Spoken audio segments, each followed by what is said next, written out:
Fake war on drugs daw? Bakit parang tropa ang nawala? Hindi ang droga?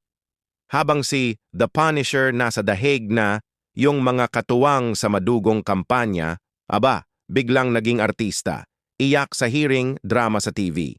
Pero pag-usapang pananagutan, poof, ghost mode. Mga pangalan na paulit-ulit sa balita at usapan ng tao, Michael Yang, Bato, kung tunay na gera kontra droga noon, bakit parang sila ang unang umatras?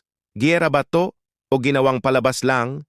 At kung fake ang gyerang iyan, may mga totoong napatay, may pamilyang nawasak, may batang naiwan, habang yung iba, nakangiti, naka-vlog, naka-PR team pa, update sa ICC, at eto pa, diretsahang rejected ang interim release ni Tatay Digong sa ICC.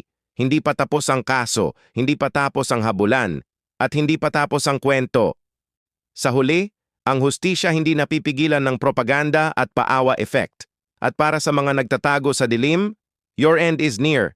Itaga mo sa bato.